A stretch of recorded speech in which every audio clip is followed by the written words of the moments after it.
ሰላም ውድ ተመልካቾቻችን ይሄ አርጂኒያ ስፖርት ነው። ዘውትር ወደ እናንተ የምናደርሰው መረጃችን ነው። እኔ ዮናስ አባይነህ ነኝ።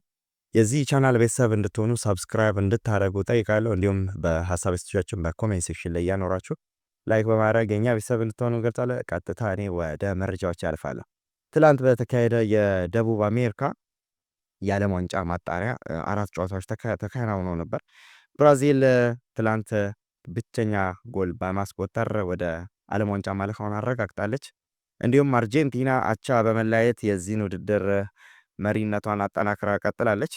ትላንትና ብራዚል በዓለም ዋንጫው መሳተፏን አረጋግጣለች። 1-0 በሆነ ውጤት ብራዚል ፓራጓይን 1-0 በማሸነፍ የዓለም ዋንጫ ተሳታፊ መሆን አረጋግጣለች። ለብራዚል ብቸኛ ጎል ያስቆጠረው ቪኒሺየስ ጁኒየር ነው። እንግዲህ ብራዚል በአዲሱ አሰልጣኝ እየተመሩ በካርሎ አንቸሎቲ ቡድን እየተመሩ ይሄ ሁለተኛ ጨዋታቸውን አድርገዋል። በመጀመሪያው ጨዋታ 0-0 አቻ መውጣታቸው የማይዘነጋ ነው። በዚህኛው ጨዋታ ማሸነፋቸውን ተከትሎ 1-0 በመሆን ውጤት በማሸነፍ የዓለም ዋንጫ መሳተፋቸውን አረጋግጠዋል። ካርሎ አንቸሎቲ የመጀመሪያ ድላቸውን አሳክተዋል ከቡድናቸው ጋር። ቪኒሺየስ ጁኒየር ብቸኛ ጎልን በማስቆጠር ለብራዚል የዓለም ዋንጫ እንዲሳተፉ አድርጓል። ከጨዋታው በሚገባ አሪፍ አጀማመር አድርገው ነበር ብራዚሎች። ሆኖም ትንሽ የተቸገሩበት ጨዋታ ይመስላል። ጎል ለማስቆጠር ብዙ ሲቸገሩ ተስተውሏል። ሆኖም ከአዲሱ የማንቸስተር ዩናይትድ ፈራሚ የሆነ ማቲያስ ኩኛ ለቪኒ ጁኒየር አመቻችቶ በማቀበል ቡድኑ እንዲያሸንፍ ረድተዋል። ብራዚሎች አሁን በተከታታይ የዓለም ዋንጫ ሁሉንም ማለት ይቻላል በመሳተፍ ሪካርድ ይዘዋል። ብራዚሎች የዓለም ዋንጫን እንግዲህ ከአሁኑ ከወዲህ ያረጋገጡ ቡድኖች አርጀንቲናን በመከተል ሆሞም ማረጋገጣቸው ተዘግቧል። እንዲሁም አርጀንቲና ትላንት የዓለም ዋንጫ መሳተፏን አረጋግጣ ከኮሎምቢያ አርጋ ነበር። ኮሎምቢያ ለዓለም ዋንጫ ለመሳተፍ ትልቅ ግምት እስካለች ሀገር አንዷ ናት። ጥረቶች እያደረገ ያለች ሀገር ናት።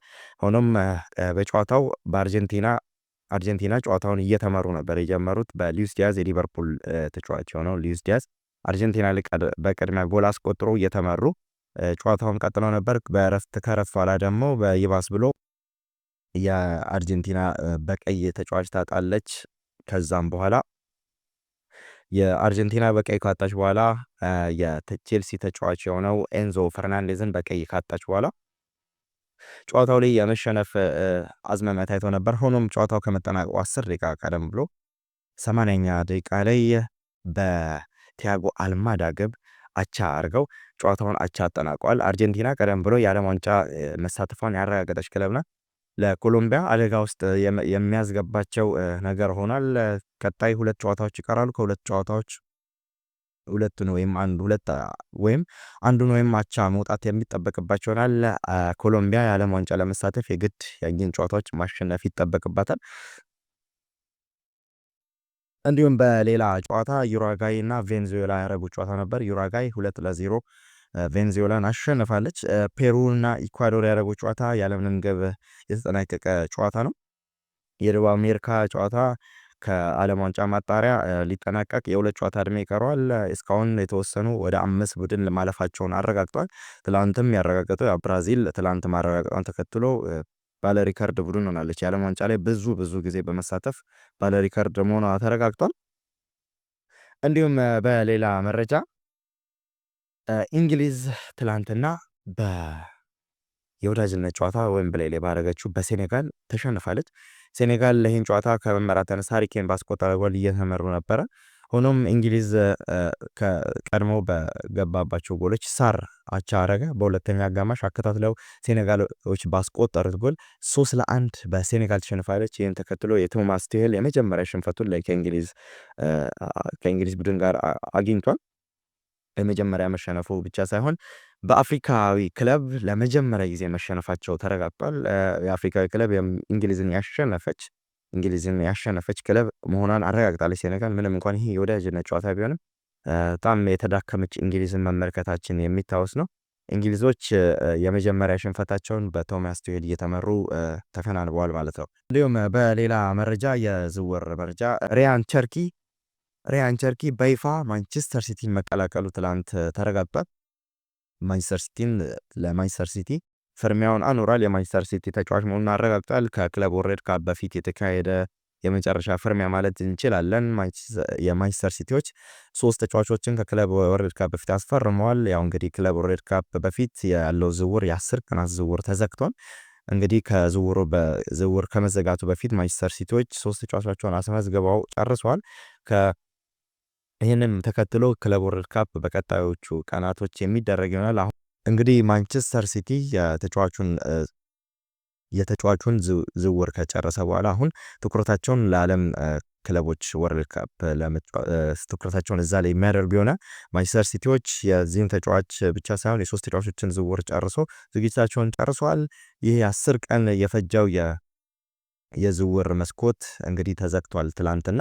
እንግዲህ ጁን 16 በድጋሚ የሚከፈት ይሆናል። የፊታችን እሁድ የሚከፈተው ዝውውር እንግዲህ ብዙ ክለቦች ይሄ የዚህ ውድድር ላይ የማይሳተፉ ክለቦች የሚጠቀሙበት ዝውውር ይሆናል ተብሎ ይጠበቃል። ከፊታችን እሁድ የሚከፈተው ዝውውር ላይ እንግዲህ ማንቸስተር ዩናይትድ፣ አርሰናል የመሳሰሉ እና ሊቨርፑል የመሳሰሉ ቡድኖች ይህን ዝውውር በአግባቡ የሚጠቀሙበት ዝውውር ይሆናል ተብሎ ይጠበቃል። አብዛኞቹ ክለቦች የክለብ ወርልድ ካፕ የሚሳተፉ ክለቦች በዚህ ዝውውር ላይ ሞር ከክለብ ወርልድ ካፕ በኋላ ነው የመሳተፍ እድላቸው ሰፊ የሚሆነው።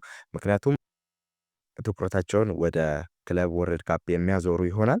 እንግዲህ ማንቸስተር ዩናይትድ እና ቪክተር ዮኬሬስ መካከል የተደረገ የስልክ ንግግሮች ነበሩ። ባሳለፍነው ሳምንት ማንቸስተር ዩናይትድ በስልክ ተጫዋቹ ጋር ትልቅ ንግግር አድርጎ ነበር። ቪክተር ዮኬሬስ እና በስፖርቲንግ መካከል ትልቅ ውጥረት ተፈጥሯል። በቪክተር ዮኬሬስ ከጥር ጀምሮ ከብዙ ክለቦች ጋር ስሙ በሰፊው ሲያያዝ የቆየ ተጫዋች ነው። ሆኖም ተጫዋቹ ከስፖርቲንግ ጋር በአሁኑ ክረምት ዝውውር በ65 ሚሊዮን ዩሮ እንደሚለቅ ቃል ተገብቶለት ነበር። ይህንን ውል ማፍረሻ 65 ሚሊዮን ዩሮ የሚከፍል ቡድን ካለ ተጫዋቹ ስፖርቲንግን እንደሚለቅ በግልጽ ተስማምቶ ነበር። ከስፖርቲንግ ጋር ተጫዋቹን ክለቡን መልቀቅ እንደሚፈልግ አሳውቆ ነበር። ሆኖም ስፖርቲንግ ከተጫዋቹን የሪሊስ ክሎዝ ወደ 80 ሚሊዮን ለማድረስ ጥረቶች ሲያደርጉ ተስተውሏል። ሆኖም ቪክተር ዮኬሬስ እና ስፖርቲንግ ሊዝበኖች ትልቅ ውጥረት ውስጥ ገብተዋል። ተጫዋቹ ከሶሻል ሚዲያው በኢንስታግራም ገጹ ላይ የነበረው የትዊተር ገጹ ላይ የነበረውን የስፖርቲንግ ሊዝበን ተጫዋች የሚል አርማውን አስወጥቷል። ከሶሻል ሚዲያው አጥፍቶታል። እንግዲህ ይሄ የሚያሳየው ከስፖርቲንግ ሊዝበን ጋር ያለው ኩርፊያ ያሳያል። ስፖርቲንግ ሊዝበኖች ይህን ተጫዋች ላለመልቀቅ የወሰኑ ይመስላል። ምናልባት ተጫዋቹን ሌላ ገቢ ተጨማሪ ገንዘብ በማግኘት ትልቅ ገቢ ለማግኘት ጥረቶችን የሚያደርጉ ይመስላል። ግን ተጫዋቹ የተገባልኝን ቃል አልፈጸማችሁም፣ ላለመልቀቅ ጥረት እያደረጋችሁ ነው ብሎ ተጫዋቹ ከስፖርቲንግ ሊዝበን ጋር ትልቅ ቁርሾ ውስጥ የገባ ይመስላል። ማንቸስተር ዩናይትድ እሱን ለማስፈረም በጣም ጥረቶችን የሚያደርግ ይሆናል። ባሳለፍነው ሳምንት የስልክ ውይይቶችን ከተጫዋቹ ጋር የተደረገ ሲሆን አሁን በአሪፍ ሁኔታ ላይ ይሄድ ይመስላል። ተጫዋቹን ለማስፈረም ትልቅ ጥረቶችን አሁንም በሰፊው የሚያደርግ ነው። ሆኖም ግን ማንቸስተር ዩናይትድ ከቪክተር ዮኬሬስ በፊት አንድ ተጫዋች ላይ በደንብ ጥረቱን ለማድረግ ወስኗል። ብራያን ኤምቦሞን ቅድሚያ የሚሰጠው ተጫዋች ነው። ብራያን ኤምቦሞን የሚያስፈርም ከሆነ ነው ወደ ቪክተር ዮኬሬስ ቀደም ብሎ ዝውውሩ ለመጨረስ የሚሄደው። የብራያን ኤምቦሞን ትኩረት ያገኘ ዝውውር ነው አሁን በማንቸስተር ዩናይትድ በኩል። ብራያን ኤምቦሞን የመጀመሪያ ዙር ለማስፈረም የ45 ፕላስ የ10 ሚሊዮን ፓውንድ ለብሬንትፎርድ አቅርቦ ነበር። ውድቅ ከተደረገ በኋላ በተጨማሪ ጭማሪ በማድረግ የ60 ሚሊዮን ፓውንድ የሚጠጋ ለማቅረብ ተስማምተው ነበር። ማንቸስተር ዩናይትድ አቅርበው አሁን ከብሬንትፎርድ ጋር ትልቅ ንግግር እያደረጉ ነው በተጫዋቹ የዝውውር ጉዳይ ላይ።